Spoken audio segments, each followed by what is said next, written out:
है और आज मैं आपको पढ़ाऊंगी पूर्ण संख्याएं। तो देखो सबसे पहले क्या होती हैं पूर्ण संख्याएं, ये जानना बहुत जरूरी है। तो सबसे पहले हम लिख लेते हैं अपने पाठ का नाम, जिसका नाम है पूर्ण संख्याएं। ठीक है, अब देखो पूर्ण का मतलब क्या होता है। पूर्ण का मतलब होता है पूरा या पूरी, पूर्ण चीज। पूर्ण मतलब अगर कोई चीज पूर्ण है तो मतलब वो पूरी है। पूरी कैसी होती है हमारी, खाने वाली, गोल, है ना। तो जो हमारी संख्याएं शून्य से शुरू होंगी या जीरो से शुरू होंगी उन्हें हम बोलेंगे पूर्ण संख्याएं। तो ऐसे चलती चली जाएंगी, लेकिन ये शुरू कहां से होंगी, जीरो से। तो यही वाली संख्याओं को हम बोलते हैं पूर्ण संख्याएं। ठीक है, ये समझाने का तरीका था आपको। उसके बाद देखो जो एक से शुरू होती हैं उन्हें हम क्या बोलते हैं, उन्हें हम बोलते हैं प्राकृतिक संख्याएं, जो हमने अपने पिछले पाठ में पढ़ी थी। तो प्राकृतिक संख्याएं और पूर्ण संख्याओं में क्या अंतर हुआ, पूर्ण संख्याओं में क्या आ गया, जीरो आ गया, और प्राकृतिक संख्याएं जो होती हैं वो कहां से शुरू होती हैं, एक से शुरू होती हैं। तो बस यही अंतर है। अगर हमारी प्राकृतिक संख्याओं में एक जीरो और आ जाए तो वो कौन सी संख्याएं बन जाएंगी, पूर्ण संख्याएं बन जाएंगी। ठीक है, अब देखो जैसे हमें अब संख्या रेखा पर बनानी है, तो देखो जैसे हमारा तो हमने प्राकृतिक संख्याएं पढ़ी थी तो हमारा स्केल आगे से टूट गया था हल्का सा। इसमें हमारा स्केल टूटेगा नहीं, क्योंकि ये कहां से शुरू हो रही है, जीरो से शुरू हो रही है। तो देखो संख्या रेखा पर अगर ये बनाओगे तो जैसे आपका स्केल होता है ना, जैसे आप लाइन खींचते हो बिल्कुल वैसे ही ये चलती चले जाएंगी। हमारा स्केल तो थोड़ा छोटा होता है, लेकिन ये लाइन जो संख्या रेखा पर जब बनाएंगे तो यहाँ पर तीर का निशान बनाएंगे। क्यों, क्योंकि ये आगे बढ़ती चली जाएंगी। अब देखो इससे एक बात और पता लगी संख्या रेखा पर जब हमने बनाया तो, कि जो सबसे छोटी पूर्ण संख्या है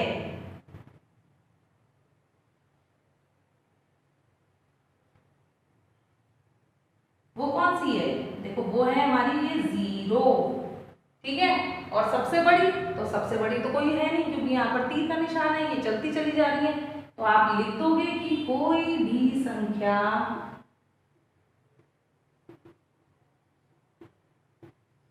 सबसे बड़ी पूर्ण संख्या नहीं होती। ठीक है, सबसे छोटी होती है वो कौन सी होती है, जीरो, और सबसे बड़ी कोई भी नहीं होती। अब देखो अगर हमसे कहता है कि अच्छा संख्या रेखा पर कुछ संख्याएं बना के दिखाओ। अब हमसे बोल दे अगर कि संख्या रेखा पर 3 प्रदर्शित कीजिए। प्रदर्शित मतलब होता है दिखाइए बनाकर, कहां पर होगा। ठीक है, देखो संख्या रेखा बना लोगे ऐसे ही जैसे स्केल की तरह होता है, और उसमें अगर 3 को दर्शाना है तो 3 को ऐसे गोल कर दो और इस वाले गोले को हटा देना और यहाँ पर लिख देना ए।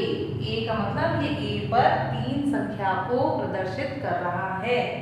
जैसे ही अगर हमसे ऐसे कहते हैं कि संख्या रेखा पर 7 को प्रदर्शित कीजिए, तो 7 को प्रदर्शित करना है तो देखो यहाँ पर 7 को ऐसे गोला बनाओगे और यहाँ क्या लिख दोगे, बी।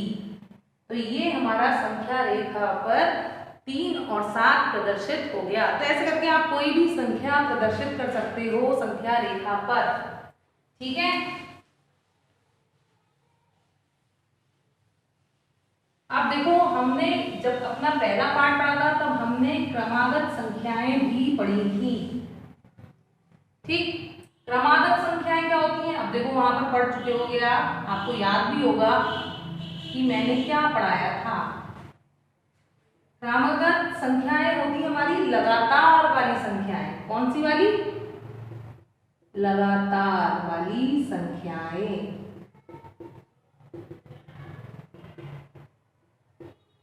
ठीक है, जैसे जैसे अगर आपका रोल नंबर बोला जाता है तो कैसे बोला जाता है स्कूल में, 1 2 3 4, तो लगातार वाली संख्याएं आती हैं, तो वो हमारी क्रमागत संख्याएं होती हैं। अब जैसे हमें 3 क्रमागत संख्याएं लेनी हो तो अच्छा मुझे बताना कौन कौन सी होंगी। मैं यहाँ पर कुछ संख्याएं लिख रही हूँ और मुझको आप बताना कि ये होंगी या नहीं।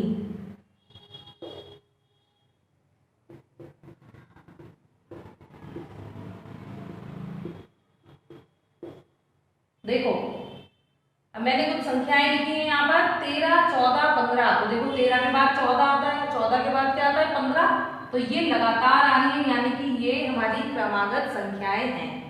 ऐसे देखो, अच्छा 15, 15 के बाद क्या आता है 16 और यहाँ क्या लिखा है 17। तो यानी कि ये क्रमागत संख्याएं नहीं हैं।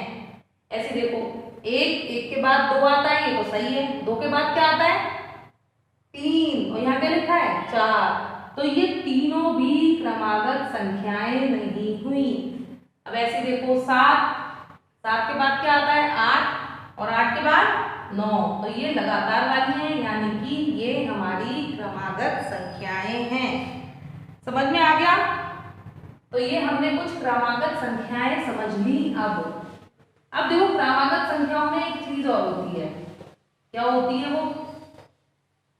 देखो जैसे कि अगर आप कोई 3 लगातार की क्रमागत संख्याएं लिखोगे, जैसे 7, 8, 9 हमारी क्रमागत संख्याएं थी 3, तो इसमें क्या करो, जैसे ये हमारी पहली संख्या है, ये दूसरी है और ये तीसरी है। तो इसमें क्या करो, पहली और तीसरी को जोड़ दो।